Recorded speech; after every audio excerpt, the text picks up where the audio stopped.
Écoutez Sichot, Relektet Zayin, troisième Sicha sur Purim. À la fin de la Megillat Esther, on nous apprend que Mordechai il est devenu le vice-roi de Perse après Achashverosh. Et le dernier verset, il nous dit que Mordechai il était aimé de la majorité de ses frères. Et la Gemara elle dit c'est la majorité, pas la totalité. Alors c'est qui ses frères? Rashi il explique ses frères, c'est pas tous les juifs, c'est les membres du Sanhédrin, les membres du grand tribunal rabbinique. Pourquoi il n'était pas apprécié par tout le monde? Parce que comme il est devenu vice-roi, il a un petit peu diminué forcément son temps d'étude de la Torah, donc il y en a certains qui se sont détournés de lui. Et la Gemara elle dit, mais d'où on voit la preuve? Il y a un verset dans Ezra qui cite Mordechai en cinquième position, et dans Néhémia, plus tard dans la Torah, on voit qu'on cite Mordechai en sixième position, comme pour nous dire, il a descendu de niveau. Alors le rabbi pose la question, il dit, mais pourquoi tu me prends une preuve d'un autre livre, Ezra et Néhémia, quel rapport? Dis-moi maintenant, c'est écrit dans la Megillah, que seulement une partie du Sanhédrin s'était détournée de lui. Alors il y en a qui vont expliquer, le Sanhédrin il a un avis, on n'est pas sûr que c'est ça l'avis de Dieu, et le fait que c'est écrit dans d'autres versets de la Torah, alors ça montre que même du ciel on a vu que c'était vraiment comme ça, que Mordechai il avait vraiment diminué de niveau. Rabbi dit non, on ne peut pas dire une chose pareille parce que les membres du Sanhédrin, ils ont la même pensée que Dieu, ils font tout ce que Dieu il veut. Donc la Gemara elle cite pas la Torah pour que la Torah elle confirme ce que les sages y disent, on n'a pas besoin de ça, c'est évident. Et ensuite la Gemara elle dit c'est pour ça qu'on apprend que l'étude de la Torah est plus importante même que sauver des vies. Rabbi pose la question, il dit mais je comprends pas. Si Mordechai ce qu'il a fait c'était pas la bonne chose à faire, alors pourquoi la Torah le mentionne quand même après? Alors c'est vrai qu'il a descendu il n'est pas cinquième, il est nommé sixième après. Mais la Torah elle aurait dû ne pas le mentionner du tout. Et puis on comprend pas très bien. Soit Mordechai il aurait dû aller expliquer à ses amis du Sanhédrin pourquoi il a fait ça, pourquoi la Torah lui a demandé de faire ça. Soit il aurait dû complètement abandonner son rôle au palais et s'occuper à 100% de la Torah si c'est eux qui avaient raison. Alors en vérité, quand on regarde bien, c'est pas écrit que le Sanhédrin l'a repoussé. C'est seulement, il était accepté et aimé par la majorité du Sanhédrin. Ça veut dire qu'il n'y en a que quelques-uns qui se sont détournés de lui. Mais la majorité, ils étaient, oui, d'accord avec lui. Et donc on ne peut pas tirer de là que l'étude de la Torah est plus importante. La majorité du Sanhédrin, elle te dit qu'il a bien fait. Et d'ailleurs, c'est pour ça qu'après la Torah, elle le nomme. Parce que la majorité du Sanhédrin, elle était d'accord. Ça veut dire que c'était quand même quelque chose de bien d'après la majorité des plus grands sages. Et ce qui est assez étonnant, c'est qu'on sait très bien que dans le tribunal rabbinique, le Sanhédrin, ça marche par majorité. Si la majorité, elle tranche d'une certaine manière, les autres, même s'ils ne sont pas d'accord, ils se soumettent à la majorité. Et pourquoi ici on met en évidence qu'il y a une partie qui n'était pas d'accord? S'il n'y avait qu'une minorité, ils auraient dû se soumettre à la majorité. Donc pourquoi la Gemara, elle tire une conclusion en disant l'étude de la Torah, c'est plus important que sauver des vies? Et comme preuve, elle cite quoi? Qu'il y avait seulement une partie qui était d'accord avec ça. C'est quand même contradictoire. Si tout le monde était d'accord, je comprends, mais là il y a seulement une partie, au contraire, c'est pas du tout une preuve. Pourquoi la Gemara elle cite ça? Alors le rabbi dit, il faut faire attention, c'est pas écrit qu'ils se sont détournés, ils se sont séparés de lui. C'est écrit qu'ils se sont mis de côté. Comme pour dire, ils n'étaient pas, ils étaient pas du même avis, mais ils n'ont pas remis en cause pour autant le fait que ce qu'ils faisaient, c'était quand même d'après la loi de la Torah. Ils ont juste dit, nous, c'est pas notre manière de voir les choses. C'est quand même assez différent. Et le rabbi donne un exemple pour qu'on puisse comprendre un petit peu. Il raconte l'histoire que son beau-père, le rabbi précédent, quand il est sorti de Russie, il est arrivé en Lettonie, à Riga. Et là-bas, il a fait une grande assemblée, un grand rassemblement de rabbinim, parmi lesquels il y avait le Gaon de Rogatchov, le Rogatchover. Et ils ont demandé de créer un certain comité pour régler certaines questions communautaires. Et ils lui ont demandé au Gaon de Rogatchov de faire partie de ce comité. Il a refusé.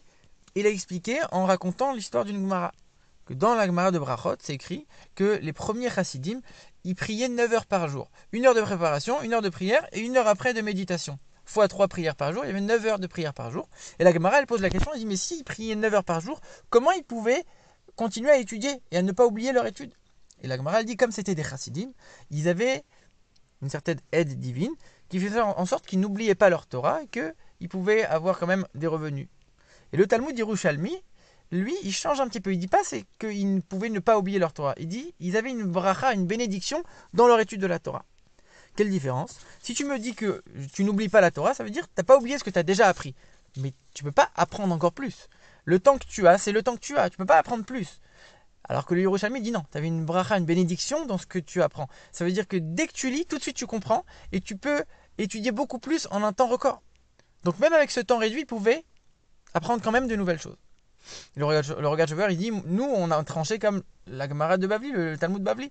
Donc, ça veut dire que je ne vais pas pouvoir apprendre encore plus de Torah. Donc, je ne veux pas passer outre mon étude. Et il a refusé. Rabbi dit, c'est pas étonnant, parce qu'on sait que quand on regarde le Talmud Bavli, le Talmud de Babylone, il y a plein de questions. Et avant d'arriver à la réponse, on a énormément de questions, de remises en question, d'objections. Et ça part un petit peu dans tous les sens. Alors que le Talmud Yerushalmi, on a tout de suite la réponse claire, sans forcément tous les raisonnements de la Gemara de Babylone.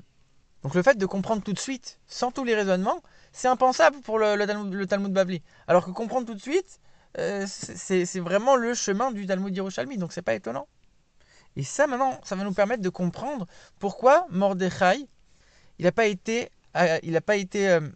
approuvé par tout le monde, tous les membres du Sanhédrin. Parce que quand les Juifs ont été exilés, le rabbi remonte un petit peu dans l'histoire en expliquant qu'il y a eu plusieurs exils, en tout cas plusieurs périodes où ils sont partis à Babylone. Et pareil pour le retour, il y a eu plusieurs retours à Jérusalem. Ce qui fait qu'il y avait plusieurs manières de penser. Et c'est ce qu'on a appelé la manière de Jérusalem, la manière de Babylone. Et dans le Sanhédrin, on avait une majorité de sages qui pensaient de cette manière de penser du Talmud Yerushalmi. C'est-à-dire de dire qu'on peut avoir une bénédiction, une bracha dans l'étude qui fait qu'on comprend tout de suite. Et donc, pas seulement qu'on n'oublie pas ce qu'on a appris, mais on peut même apprendre d'autres choses, même avec très peu de temps.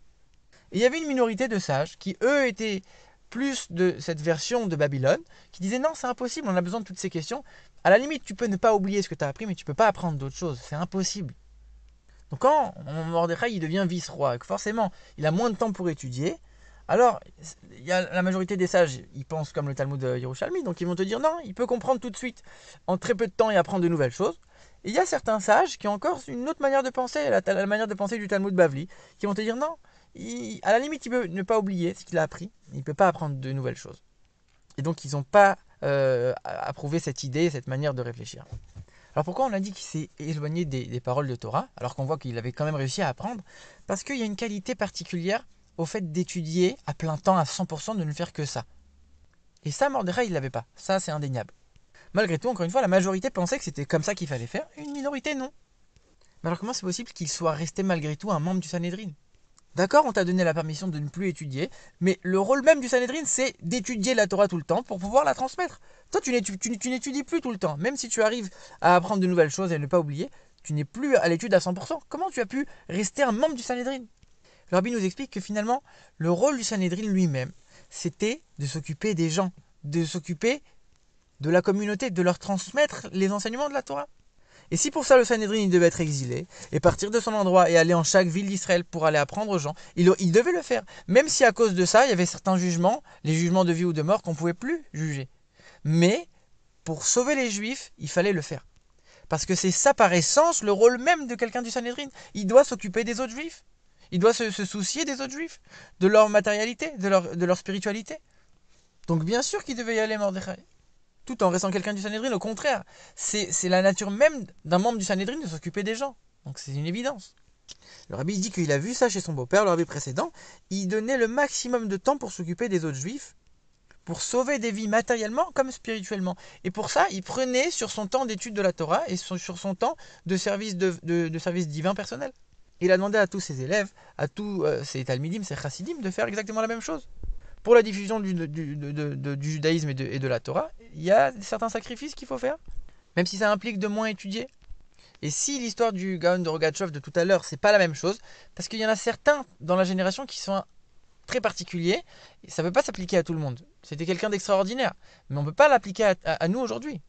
Et concernant le rabbi précédent, on sait que tous les chefs du peuple juif, ils ont une certaine bracha, une certaine bénédiction dans leur étude qui fait en sorte que, même si ils prennent énormément de leur temps pour s'occuper du peuple juif, des autres juifs, matériellement et spirituellement, ça n'influe en rien sur leur qualité d'étude et sur leur quantité d'études de la Torah. Ça, c'est une bracha très particulière qu'il n'y a que pour les chefs du peuple juif. Mais nous, on doit suivre un petit peu ce chemin et donner de notre temps pour nos frères juifs. C'est ça qu'on apprend de Mordechai finalement. Comme le Baal Shem Tov dit, l'histoire de la Megillah, elle doit être présente pour nous. C'est pas quelque chose qu'on doit lire au passé. C'est quelque chose qu'on doit lire au présent, qui s'applique à nous aujourd'hui. Donc, le fait de se sacrifier spirituellement, si on peut dire, pour un autre juif, c'est ça qu'on doit tirer comme enseignement. Et même si c'est une chute pour après obtenir quelque chose de plus, Alors c'est pas quelque chose d'étonnant, on a déjà vu ça. L'âme, quand elle descend ici dans ce monde-là, c'est une chute, mais grâce à ça, elle va obtenir quelque chose qu'elle aurait jamais pu avoir. Le fait d'être attachée à un corps qu'elle va raffiner, qu'elle va travailler et faire les mitzvot matériellement, elle va amener de la lumière dans le monde qu'elle aurait jamais pu atteindre, qu'elle aurait jamais pu amener si elle n'était pas descendue ici-bas. Et c'est la force de ceux qui s'occupent des besoins communautaires, encore plus que ceux qui étudient la Torah à plein temps. Ceux qui étudient la Torah à plein temps, ils doivent s'arrêter pour prier, pour faire le schéma, etc. Alors que d'après la halakha, ceux qui s'occupent des besoins communautaires, c'est même pas sûr qu'ils ont besoin de s'arrêter quand il y a besoin de prier ou quelque chose comme ça. Et quelque part, c'est que grâce à ce sacrifice spirituel que la majorité du peuple juif peut encore tenir, grâce à ces gens qui s'occupent de l'ensemble du peuple juif, que ce soit matériellement ou spirituellement. Le Rabbi dit même encore plus spirituellement. Si déjà Mordechai, il avait accepté de subir cette descente, c'était pour sauver le corps des Juifs. Si déjà, pour le corps des Juifs, on lui a permis de descendre spirituellement, alors pour sauver l'âme des Juifs, c'est encore plus important. Et donc c'est sûr que c'est pas une descente et qu'on peut, sans souci, diminuer un peu dans l'étude de la Torah, si c'est pour s'occuper de nos frères juifs.